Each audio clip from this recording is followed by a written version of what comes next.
Hello, and welcome to Tom's Garden and Beyond. And today we're going to talk about Paw Paws. So here you can see some Paw Paws that I've collected over the past week as I fall off of the tree. I put them in the refrigerator because they only have a life expectancy of about 3 days if they're not put in the refrigerator.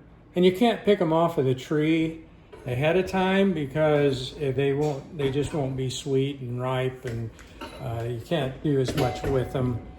So I have to leave them on the tree until they're really ready to fall off, and just let them fall naturally.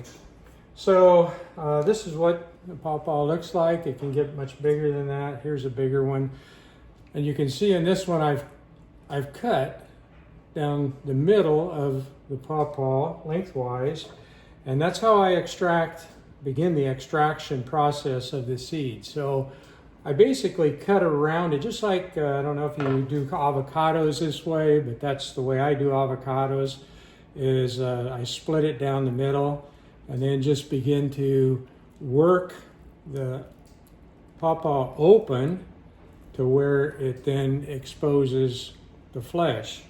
So as you can see in the Paw Paw, there's a big seed. Matter of fact, there's usually maybe as many as 6 big seeds in the Paw Paw.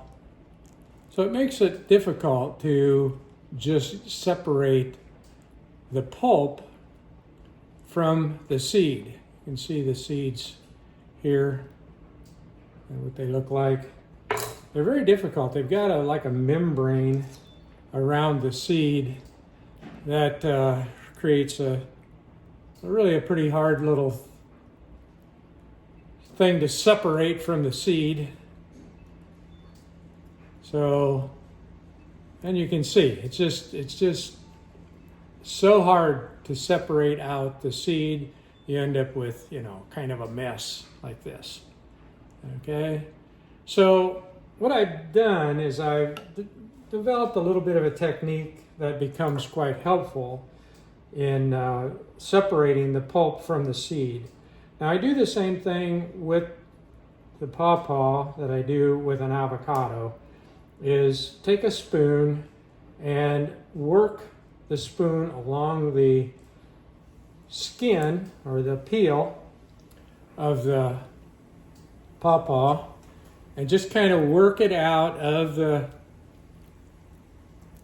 away from the peel, and takes a little bit of patience, a little bit of time.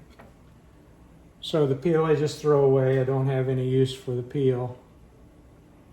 So at any rate, so you can see in here all the seeds are in this part of the Paw Paw. And what I'm doing is I'm putting this in a food processor cup. It's a Ninja cup and food processor system. And I'm using not the sharp blade, but I think this is what they use to knead dough when you're doing working with dough in this food processor. So this is what I do as far as getting the Paw Paws ready for extracting from the seed from the flesh. It's really a tedious process, but it's the only way I've found yet how to do it effectively. And you can see you get most of the flesh out of the Paw Paw.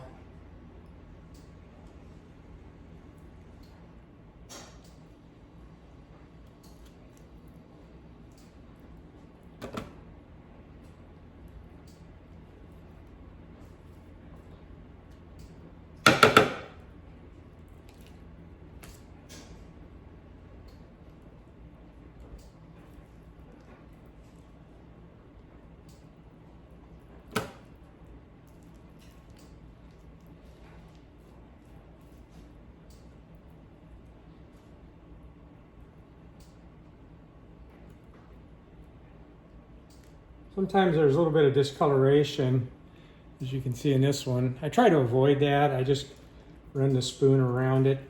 I find that if you eat that, it has a little bit of a bitter flavor to it. And that's the thing about the pawpaw, is if it's not ripe, even though it's green on the outside and it looks like a big pawpaw, the thing I find is that the flesh will be real solid.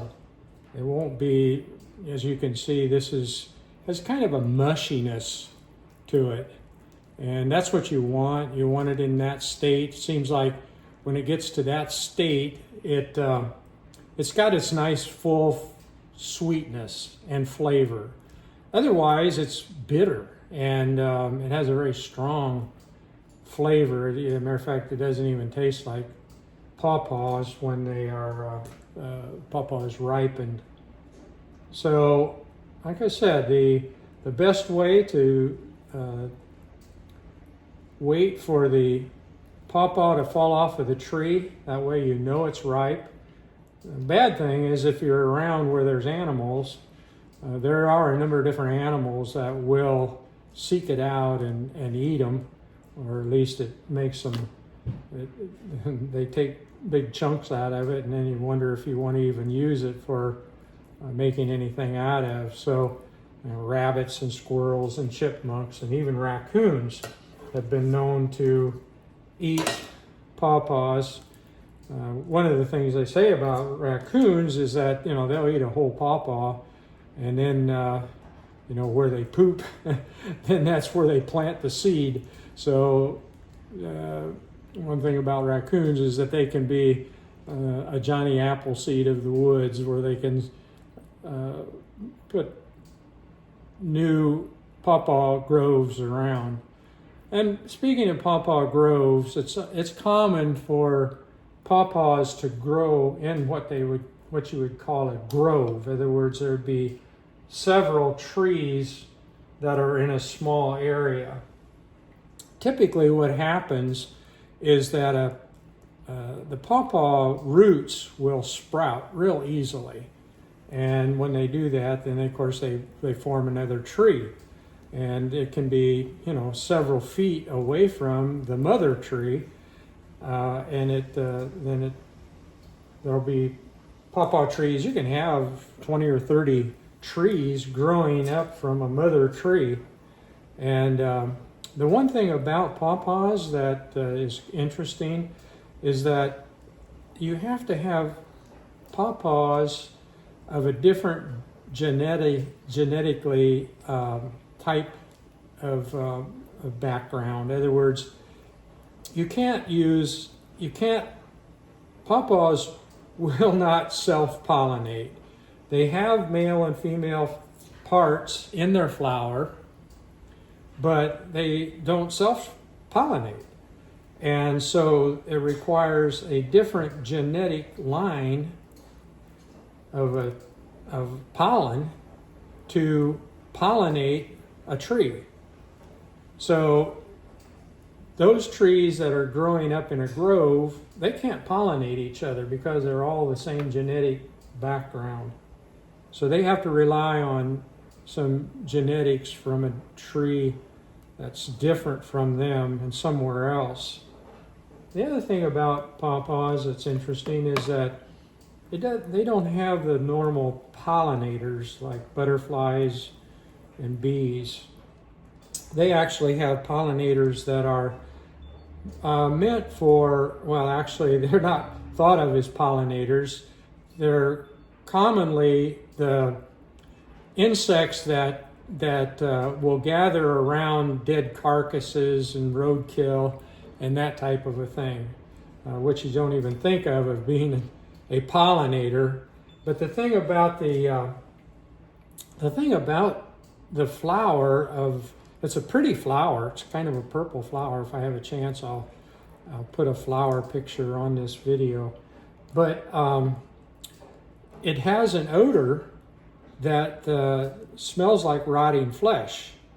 And so what happens is that these normally not pollinating insects that will gather around rotting flesh will actually come and visit the flowers, and when they do, they of course carry the pollen, but then they have to go to another tree that's of a different genetic source in order for the pollen to actually create a fruit. So there's a lot of factors that kind of go against the pawpaw as being a desirable fruit. It has a wonderful flavor, although some people don't like the flavor of it. But some people, including myself, we taste, when we taste pawpaws, we taste something that tastes like a banana and a mango. So it has kind of an interesting, different flavor. I've heard people say, oh no, it tastes more like a pear and a banana and a pear. Different people have had a little bit different reactions to the flavor of it, which makes it interesting in itself. So a couple of interesting facts about the pawpaw. Pawpaws are native to the Midwest area. We found them in Ohio, they're in Michigan, they're in Kentucky, I think even Tennessee, they're commonly found. So, and Illinois. And so this area around in the Indiana area, where I'm doing this particular video from, is common to the pawpaws, and they were just growing wild. I mean, it's kind of surprising when you're out in the forest hiking or something and all of a sudden come across the pawpaw. And it usually, if you find one, you'll find a bunch of them. They're all around when you really begin to find one. They kind of like areas where there's more moisture, like maybe around creeks and rivers and lakes in the forest area around it. Another thing is that they like shade. They grow under the main canopy of the forest, and that's kind of interesting too. They only have a short shelf life. When they fall off the tree, if you don't pick them up and put them in the refrigerator, they'll only last about 3 days on the ground, and then they're just totally rotten. They do not have a good flavor at all. So the important thing is to find them within a day or two at the most, and then secure them in a refrigerator. Now they'll only last a week to 2 weeks in the refrigerator. So even putting them in the refrigerator, they have a fairly short shelf life. And that's probably why they've never become popular as a fruit. You might be able to find them at a farmer's market. They just don't hold up enough to be able to ship them anywhere and then sell them on a regular domestic market. So a little bit about the pawpaw. They are a wonderful little fruit. They're from Indiana. They're called an Indiana banana. The way they grow is a lot like, it reminds you of how bananas grow. Because they grow in a cluster, and they even have a tendency to sort of point their bottoms up rather than being flat out. Although most of the ones that I have on my tree, there'll be a cluster of them. There can be as many 6 in a cluster, and but I have seen some of them actually point upwards, the 6. So here's what I ended up with. So I've got this food processor cup. Now it's filled with just the flesh with the seeds in it. And now we'll do a little extracting of the seeds.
Okay.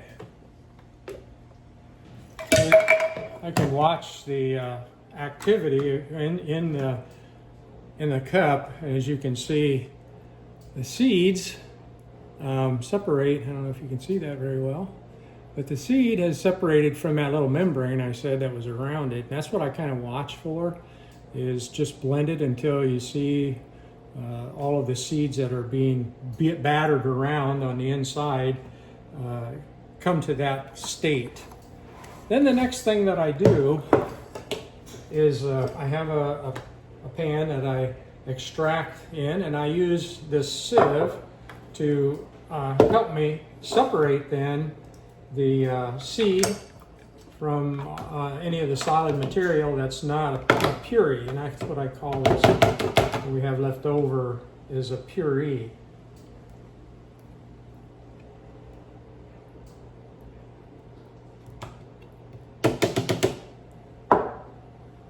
Yeah, I'll lick that batter when I get done, because you know it's worth saving every little bit. Okay, so we're going to pour this mixture of the puree and the seeds and the membranes, because the membranes are going to stay in there too.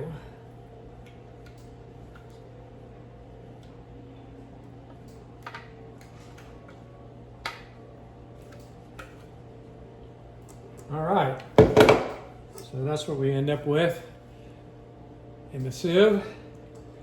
Now what I do is I take this spatula and just merely start to paddle it. I just kind of paddle it back and forth and allow the puree to flow through the sieve.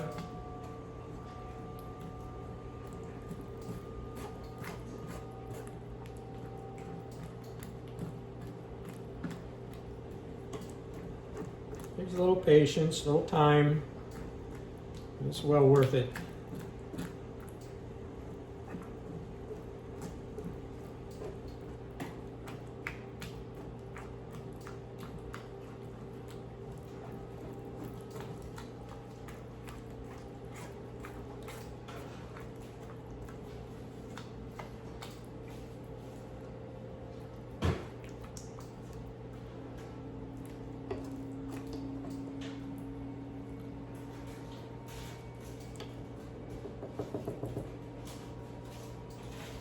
I need a little bigger pan here, I think. It's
okay, so I got to get all the puree wiped off of the sieve.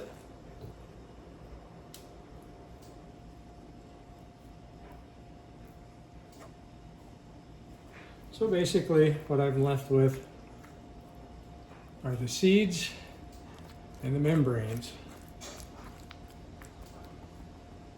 And then all the puree I have separated out, and it's in there.